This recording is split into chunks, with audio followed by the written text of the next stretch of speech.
Al-Mukarram wal-Mukhtaram Ki Haji Zuhri Yaakob, kepadanya kami persilakan.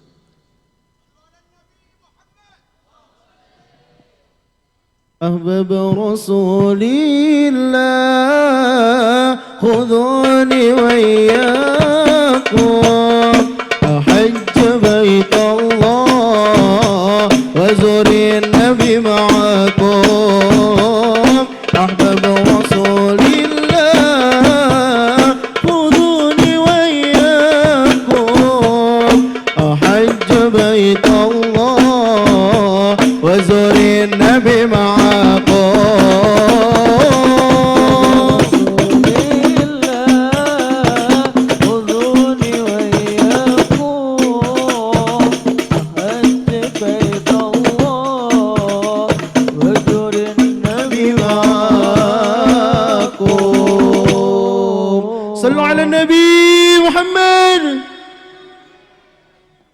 Assalamualaikum warahmatullahi wabarakatuh. Alhamdulillah nahmaduhu wa nusalli wa nusallimu ala rasulihil karim hamidan wa musalliyan wa musallima.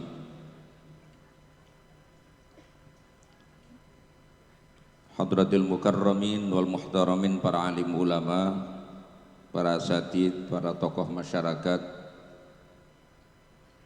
pengurus Majelis Asy-Syarifiyah dan panitia pelaksana dan seluruh jamaah hadirin hadirat yang mudah-mudahan kita semua senantiasa dirahmati dan diberkahi Allah Subhanahu wa taala. Sebelum saya lanjutkan, saya mau kasih kesempatan yang mau pulang silakan pulang. Nanti kalau saya udah mulai ceramah, saya di tengah ceramah ada yang bangun pulang, saya tidak tanggung jawab apa yang terjadi. Kayak wayang nih urusan. Lanjut. Saya mau kasih langsung to the point karena waktunya nggak lama, bentar doang. Ini yang lagi viral nih. Status saya. Jadi lagi pada ramai masang status yang saya closing statement saya di sebuah ceramah itu. Saya bilang begini, bahwa tidak semua orang berkesempatan menjadi orang kaya, tapi semua orang berkesempatan menjadi orang bahagia. Tidak semua orang berkesempatan menjadi orang berkuasa, tapi semua orang berkesempatan menjadi orang mulia. Karena bahagia dan mulia itu tidak diletakkan oleh Allah di atas harta dan tahta, tapi Allah letakkan bahagia dan mulia itu di atas iman dan takwa. Paham? Tidak semua kita berkesempatan menjadi orang kaya, tapi semua kita berkesempatan menjadi orang bahagia. Saya mau kasih tanya sama ini semua, nih terutama perempuan, mau kaya atau bahagia? Bahagia dan kaya, suruh pilih satu, ngambil dua, giliran diduain nggak mau.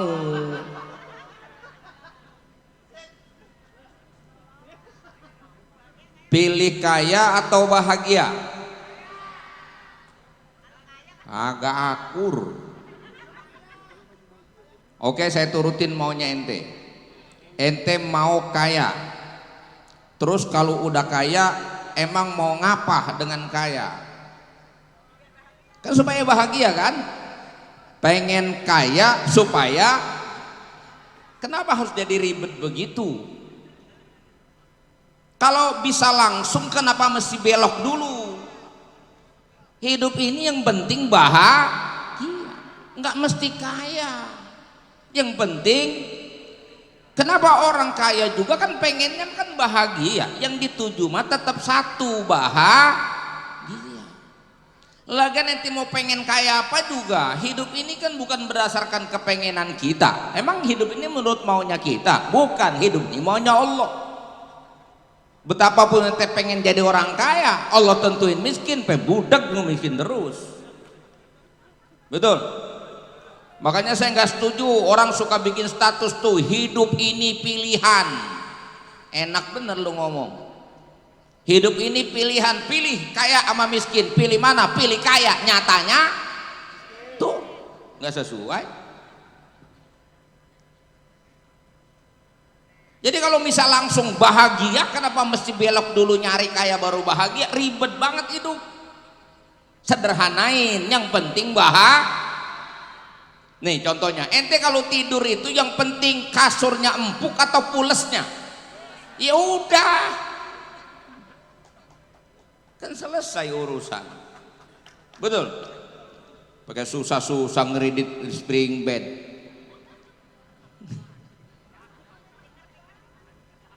Ditiker juga merasa pules mah pules. Coba di spring bed utang seleher, pusat tidur. Betul. Ente pengen kaya supaya bisa beli segala apapun. Oke, sekarang ente makan. Ente kalau makan itu pengen makan enak atau enak makan? Lah, ketemu kan. Yang penting kan enak makan. Nggak kudu-kudu mesti makanan enak. Orang kaya memang bisa beli makanan enak, tapi orang kaya gak bisa beli yang namanya enak makan. Enak makan bukan milik orang kaya, enak makan itu milik orang sehat.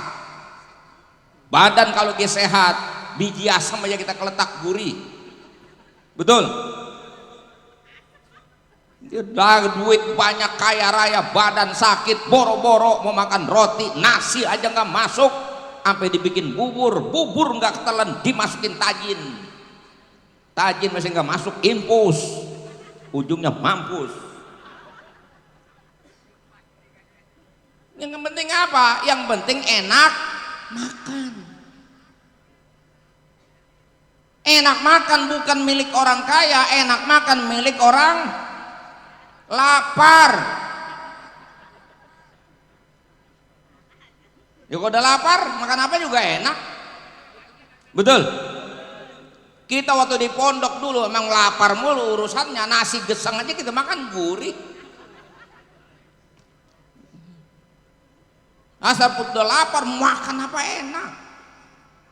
Nggak kudu-kudu makanannya enak, yang penting ada rasa enak makan, itu yang paling mahal.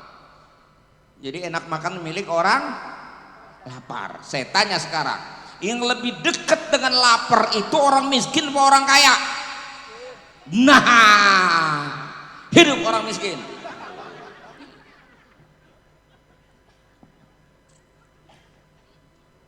Asal ada syaratnya. Apa? Kalau tahu miskin bisa tetap bahagia? Bisa. Apa syaratnya? Tahu diri. Maksudnya tahu diri, udah tahu emang laki kerjaannya susah, tahu diri kita hidup miskin, jangan banyak punya kepengenan. Udah tahu susah, apa aja dipengenin, akhirnya semuanya ngeridit, yang ada di rumah tuh kreditan semua isinya, belangsak hidup kita. Betul? Tahu diri. Disitulah Nabi pesankan kepada kita, wardo bima qasamallahu lak takun agnan nas. Ridholah dengan pemberian Allah apa adanya, kau akan menjadi orang yang paling kaya. Kuncinya ada di ridho dengan takdirnya Allah. Ibu jangan ngeliat tetangga ibu suaminya mana ganteng, mana duitnya banyak, ngebayang-bayangin, coba gue punya laki kayak gitu. Melas tiap hari ngeliat. Belum tentu tuh yang punya laki tampan, ganteng, duitnya banyak, dia bahagia, belum tentu. Bisa-bisa ibu lebih bisa bahagia asal ibu ridho dengan kenyataan.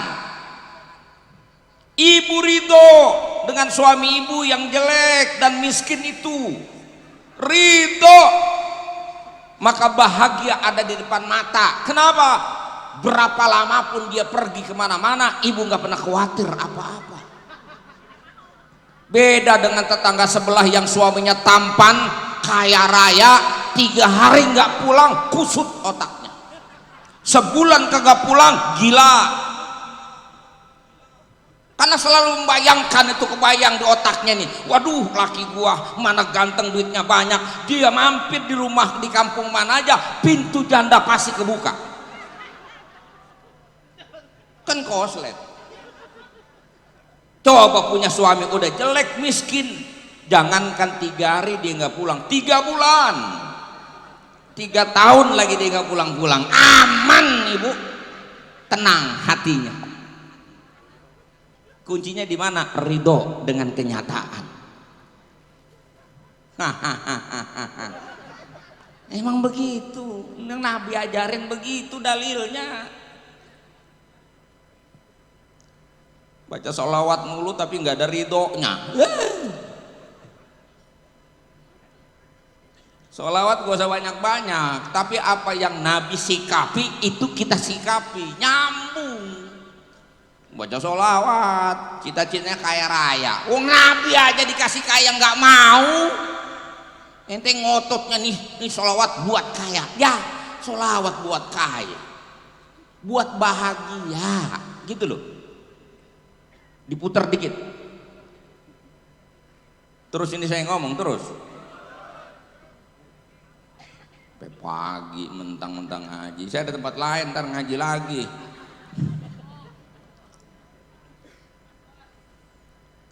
Jadi hidup ini bukan menurut maunya kita, menurut maunya Allah. Baru akan beres hidup ini kalau kita jalani sesuai dengan maunya Allah. Apa maunya Allah? Wa ma khalaqtul jinna wal insa illa liya'budun. Begitu. Dan kita tahu sebagai seorang muslim apa kewajiban kita, apa yang harus kita lakukan. Tapi sekedar tahu nggak cukup, nggak cukup. Kenapa nggak cukup? Ya mohon maaf, secara normatif hukum itu tidak ada orang Islam yang nggak tahu hukum halal haram, insya Allah. Nggak ada yang nggak tahu orang kapuk sholat 5 waktu itu wajib. Jangan tanya kiai hukumnya sholat 5 waktu, tanya yang kagak pernah sembahyang hukumnya apa, tahu. Jangan tanya zina hukumnya apa, jangan tanya sama ustazah, tanya sama jablainya, tahu hukum haram itu. Yakin kepada Allah dan Rasul, yakin kepada Allah dan Rasul, dan yakin itu melahirkan mahabbah yang kuat dan tinggi. Itu yang menjadi amunisi kita untuk bisa menjalankan perintah dan menjauhkan larangan, bukan sekedar tahu. Makanya kalau cara maulid, ini kan maulid nih kita nih, maulid itu inti poinnya membangun mahabbah kita kepada Nabi. Dahsyat itu yang namanya cinta. Agama ini lahir dari cinta, manusia lahir dari cinta. Nanti kita masuk surga pun dengan cinta. Dan agama bisa jalan juga karena cinta. Lihat para sahabat, karena cintanya kepada Nabi, cintanya kepada Allah, cintanya kepada agama ini. Jangankan sholat, perang bagi mereka itu indah. Gak usah dibandingin sama orang kapuk boro-boro perang, kerja bakti aja ngilang. Jangan demen sama RT-nya. Tapi giliran RT ada sembako mah nyerbu semua ke rumah RT. Mental yang begini nih. Sahabat yang namanya larangan, jangankan baru tiba ngomongin orang, mah bu, itu yang namanya khomer. Yang khomer itu sudah mendarah daging sampai proses pengharamannya itu tadrij bertahap sampai 4 tahap sampai ayat fahal antum muntahun. Saat ayat itu turun di kota Madinah diceritakan banjir arak karena rumah-rumah para sahabat yang menyimpan arak dalam gentong, gentongnya semua dipecahin. Begitu turun ayat itu, tinggalin total, walaupun itu hobi sudah mendarah daging. Begitu komitmen mereka terhadap agama karena adanya cinta. Dahsyat. Makanya Haji Omar tuh bikin lirik lagu, gunung tinggikan ku daki, lautan luaskan ku seberangi. Itu kan bahasa cinta yang diucapkan di luar batas kemampuan dan melampaui batas kemampuan. Lelaguan pakai bilang gunung tinggikan kudaki, naik pun mangga aja nggak bisa turun. Bilang katanya lautan luaskan ku seberangi. Masya Allah kepleset di empang kelem nggak bisa bangun.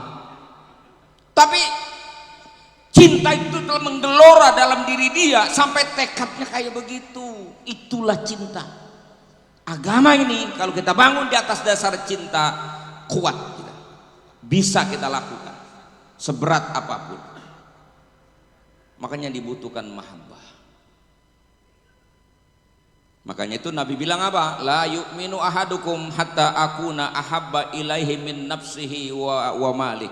Tidak akan sempurna iman setiap orang di antara kamu sebelum cintanya kepadaku mengalahkan cintanya kepada dirinya sendiri, cintanya kepada hartanya. Wa fi riwayah wa walidihi wa walidihi wan nasi ajma'in. Begitu. Nah kita ngomong cinta, ya cinta kita doang. Urusin diri sendiri melulu. Kalau udah cintanya sama Nabi, cintanya sama Allah, Nabi dan Allah itu menghendaki kita selamat, bukan dunia akhirat, dunia juga akhirat juga. Tapi poinnya adalah akhirat nanti. Bila kita urusin akhirat kita, fikirnya fikir akhirat, kerjanya kerja akhirat, maka dunia akan selesai.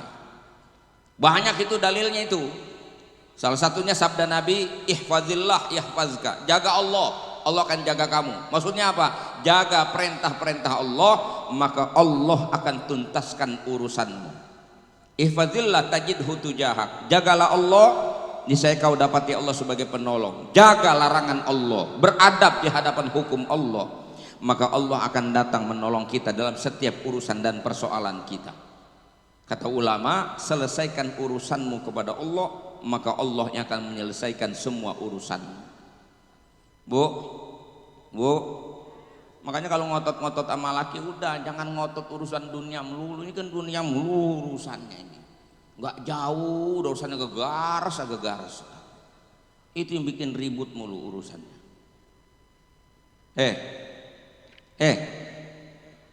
Saya mau ingatkan perempuan, kadang-kadang nih laki-laki merasa tertindas oleh kemauan perempuan. Bu, kan tadi rumusnya kudu ridho dengan apa adanya, betul kan? Terima kenyataan, jangan suka nuntut yang lebih-lebih. Ukur kemampuan suami, dan hidup jangan nurutin kemauan. Kalau nurutin kemauan gak ada ujungnya, nggak ada. Ibu tahu nggak kalau ibu punya kemauan ini, pengen itu, pengen ini, pengen itu. Ibu tahu nggak kalau suami ibu juga punya kepengenan, pengen kawin lebih dari satu. Kalau nurutin kepengenan nih, saya mewakili kaum laki-laki semua. Ibu-ibu yang suka nguprak-nguprak lakinya, saya mau ingatkan, kalau ibu maksa-maksa pengen ini, pengen itu, ibu pun harus tahu bahwa suami ibu juga punya keinginan menikahi wanita selain ibu juga.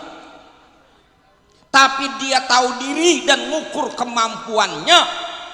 Ngairin 1 gelas aja nggak pernah penuh, maka dia tahu diri nggak kepengen ngairin 2 gelas. Dia mundur ke belakang 2-3 langkah, maka saya mohon ibu juga mundur 2 langkah ke belakang. Gak usah ngotot, tata ulang hidup kita, fikir dan kerja kita dunia ini. Tadi wa ma khalaqtul jinna wal insa illa liya'budun, fokusnya pada persoalan kehambaan kita. Maka dalam sebuah hadis, kitabnya kecil tuh, Nasuhi Libat itu asalnya itu ya, Imam Ibnu Hajar al Asqalani kutipkan dari hadis Ibnu Majah itu.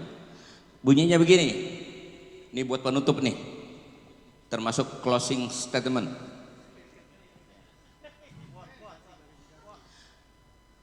Nabinya bilang, man kanat niyatuhud dunya, siapa orang yang niatnya adalah dunia, siapa orang yang orientasi hidupnya adalah dunia, yang dia arah, yang dia tuju, yang dia maksud hanya dunia. Itu tadi kaya mulu kaya.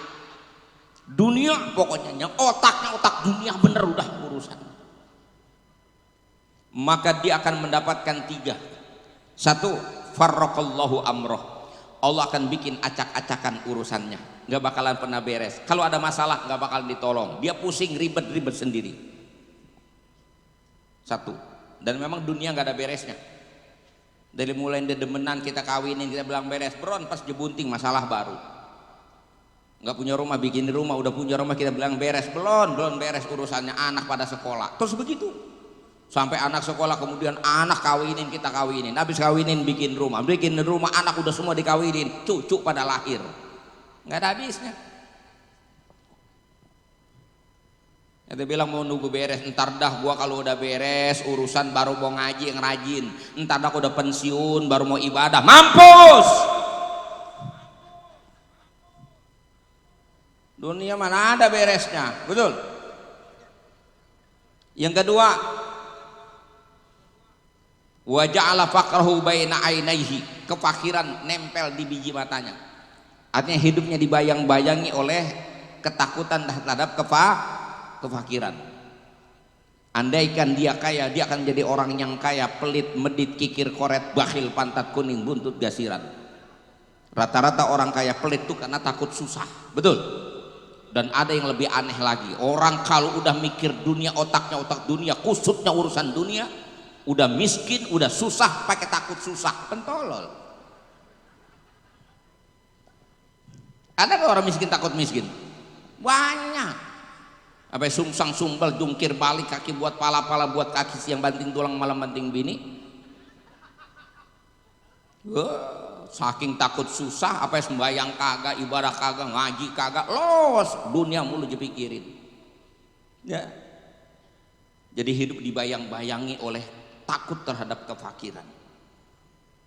Kalau udah fakir nyalain orang, mulai nyalain orang, sampai presiden dia salahin, nggak tahu-tahu urusan presiden dia salahin, kenal kagak apa kagak, presiden dia salahin, gini sembakonya dia ambil. Ada yang begitu orang ada. Hidupnya jangan jorok, apa jadi orang jangan jorok. Kalau sumur masih kau ambil airnya, tolong jangan beludah di situ. Kalau bantuannya lu pada ambil, jangan suka ngatain ngapa. Paham gak sih? Jorok banget jadi orang hidup. Itu karena otaknya dunia melulu. Bangun tidur mikirin gegares, mau tidur mikirin gegares. Nggak jauh urusan, jalan-jalan. Gaya hidupnya nggak ketahan, penuh dengan gaya, ribet sama gaya. Ngakunya mah susah tapi gaya kayak orang kaya, boleh ngiridit. Lah pakai gantungan kunci sih dibeli pakai 1,5 juta. Kalau orang tolol, orang apa namanya coba? Gantungan kunci lah bu. Dia ilaha illallah, bedung subuh udah pada antri pengen beli lagu bu, tibang gantungan kunci lu waras. Kalau anti beras gitu, antri beras masih kita masuk akal, labu bu.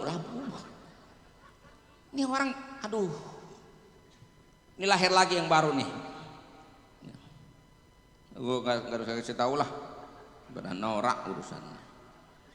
Udah begitu mulu, susah mulu hidup. Dan yang ketiga apa? Walam ya'tihi minad dunya illa ma kutiba lahu. Dia tidak akan dapat dunia kecuali sesuai dengan garis yang ada. Nggak ada tambahan, nggak ada bonus, nggak ada reward, nggak ada yang namanya rizkun mau'ud. Nggak bakalan dapat dia.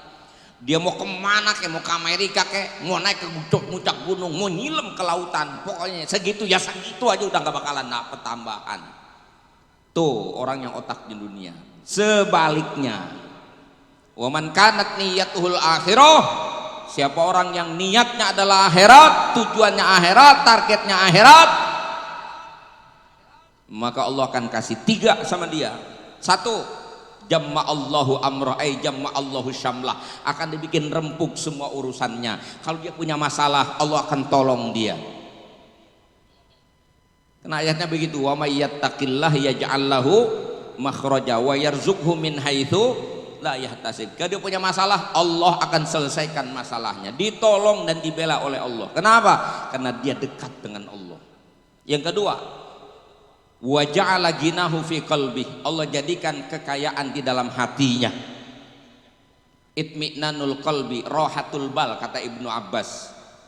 Lapang dia punya hati, tenang dia punya hati, jembar dia punya pikiran. Itu kan kekayaan yang paling mahal hari ini. Dan yang ketiga, dunia datang kepada dia, u'atat hudunya wahya raghimah, dunia datang kepada dia, kalau udah gilirannya datang dunia kepada dia, datangnya maksa. Yang namanya datangnya maksa itu, yang ada aja belum habis udah datang lagi rezeki yang baru. Coba yang otaknya dunia, duitnya banyak, keburu habis belum dapat lagi proyek baru. Kerja sebulan, gajian cukup di sebulan, 20 hari cukup, yang 10 hari utang pinjam, kan keblangsak namanya. Tapi orang yang kerja dan fikir akhirat, rizkinya dijamin oleh Allah, dan kalau datang itu masya Allah nyerbu itu rizki, yang ada belum habis udah datang yang baru, bahkan kadang-kadang belum dipakai udah datang yang baru. Ini amplop udah datang lagi, saya hitung juga belum, saya lihat juga belum, boro-boro saya pakai udah datang lagi yang satu. Masya Allah. Ada amplop bulan lalu, ini mulu jalan 4 bulan ini mulu dan nonstop ini mulu dan 4 bulan. Itu ada yang bulan saya hitung di rumah, udah datang lagi. Coba lihat, alhamdulillah. Yang di kampung-kampung, ustad-ustad kampung kadang-kala ini baru tahlilan malam ketiga, yang ono udah mati lagi aja, nyambung. Masya Allah, luar biasa. Itu yang tadi saya bilang, hidup ini kejarlah bahagia, carilah mulia, mulia di hadapan Allah, cari bahagia, bahagia kita dunia dan akhirat. Di mana adanya? Dalam iman dan takwa. Kita belajar jadi orang benar, terus hadir ke majlis ilmu, majlis zikir segala macam, kondisikan hidup kita untuk satu ayat, wabtagi fima ataqallahu darul akhirah. Carilah negeri akhirat itu lewat apa yang Allah beri kepadamu. Yang punya ilmu, carilah akhirat dengan ilmunya. Yang punya harta, carilah sorga itu dengan hartamu. Yang punya jabatan, carilah sorga dengan jabatanmu. Hatta yang miskin, carilah sorga dengan sabarmu. Jelas? Paham? Udah jelas, udah paham. Terima kasih, mohon maaf. Mudah-mudahan Allah berikan kepada kita taufik hidayah. Allah kekalkan iman kita, Allah kekalkan hidayah kita, Allah perbaiki perilaku dan perlakuan kita, Allah kuatkan kita untuk menjalankan segala apa yang Allah perintah. Allah bimbing kita dengan taufiknya untuk bisa beribadah dengan sebaik-baiknya. Allah turunkan ma'unah kepada kita untuk bisa menyelesaikan dan menghindari maksiat yang Allah larang terhadap kita. Allah perbaiki rumah tangga kita, Allah perbaiki keadaan bangsa dan negara kita. Bi barakati suratil Fatihah.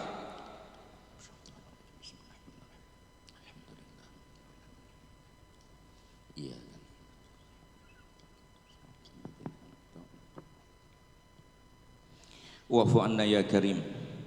Allahumma ya daimal fadli alal bariyah, ya basital yadaini bil atiyah, ya sahibal mawahibis saniyah, salli ala sayyidina Muhammadin khairil wara sajiyah, waghfir lana ya dal ula fi hadhihi al-lailah wa fi kulli lailah. Allahumma ij'al sayyiatina sayyiati man ahbabta, wa la taj'al hasanatina hasanati man abghadta. Allahumma rzuqna malan yakfina wa baitan ya'wina wahfaz alaina ukulana wa adyanana wa ahlina wa amwalana wa qina syarra may yu'dina. Wa sallallahu ala sayyidina Muhammad wa ala alihi wa ashabihi ajma'in. Subhana rabbika rabbil izzati amma yasifun wa salamun alal mursalin walhamdulillahi rabbil alamin. Mohon maaf, terima kasih. Wallahul muwaffiq ila aqwamit thoriq. Assalamualaikum warahmatullahi wabarakatuh.